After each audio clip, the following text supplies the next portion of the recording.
ಜ್ವರ ಬಂದಾಗ ಹಾಸ್ಪಿಟ್ಲಿಗೆ ಹೋಗ್ತಾರೆ ಅಂತ ಹೇಳಿದ್ದಾರೆ. ಜ್ವರ ಬಂದಾಗ ಆಸ್ಪತ್ರೆಗೆ ಹೋಗದೆ ಇನ್ನೆಲ್ಲಿ ಹೋಗಕ್ಕೆ ಸಾಧ್ಯ? ಜ್ವರ ಬಂದಾಗ ಆಸ್ಪತ್ರೆಗೆ ಹೋಗ್ಬೇಕು ತಾನೆ, ಡಾಕ್ಟರ್ ಹತ್ರಕ್ಕೆ. ಇನ್ನೆಲ್ಲಿ ಹೋಗಕ್ಕೆ?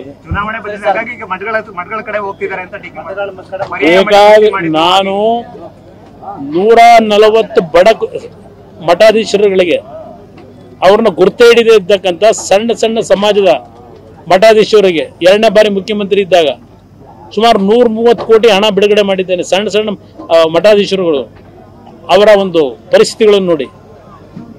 ಅದರಿಂದ ನನಗಿದೇನು ಹೊಸದಲ್ಲ, ಇದೆಲ್ಲ ನಮ್ಮ ಮಾಮೂಲಿ ನಮ್ಮ ಜೀವನದಲ್ಲಿ ನಡ್ಕೊಂಡ್ ಬಂದಿರೋದು.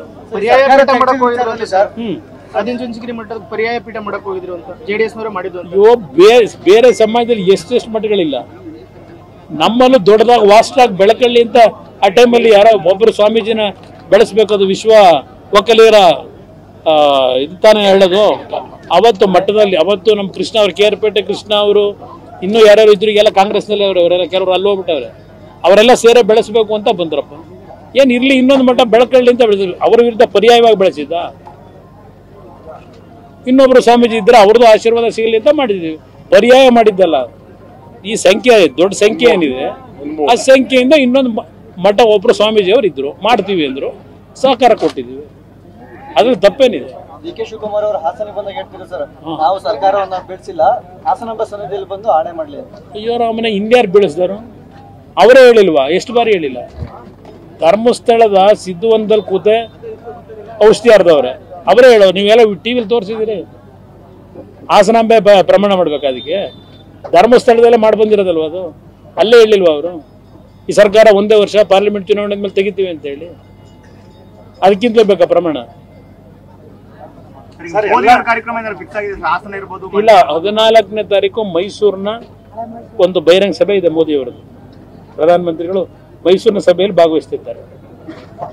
ಅದಾದ ಇನ್ನೂ ಅವರು 3-4 ಬಾರಿ ಬರ್ತಾರೆ. ಇನ್ನೂ ಟೈಮ್ ಇದೆ, ಇನ್ನು ಸಮಯ ಯಾವುದು ನಿಗದಿ ಮಾಡಿಲ್ಲ. ಅವ್ರ ಆಫೀಸಿಂದಲೇ ಎಲ್ಲೆಲ್ಲಿ ಹೋಗ್ಬೇಕು ಅನ್ನೋ ತೀರ್ಮಾನ ಅವ್ರು ಮಾಡ್ತಾರೆ.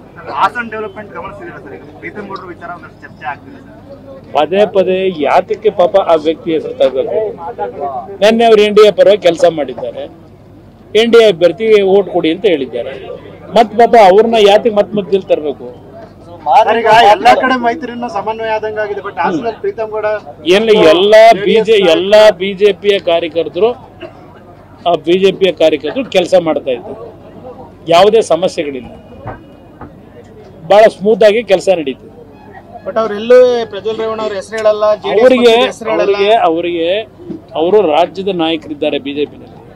ಅವರಿಗೆ ಬೇರೆ ಬೇರೆ ಜಿಲ್ಲೆನಲ್ಲಿ ಟಾಸ್ಕ್ ಕೊಟ್ಟಿದ್ದಾರೆ. ಆ ಒಂದು ಟಾಸ್ಕ್ಗೆ ಅವ್ರು ಹೋಗಬೇಕಾದ ಪರಿಸ್ಥಿತಿನಲ್ಲಿ ಇಲ್ಲಿ ಬಿಜೆಪಿಯ ಕಾರ್ಯಕರ್ತರುಗಳ ಮಟ್ಟದಲ್ಲಿ ನಮ್ಮ ಪಕ್ಷದ ಅಭ್ಯರ್ಥಿ ಕೆಲಸ ಮಾಡ್ತಾ ಇದ್ದಾರೆ.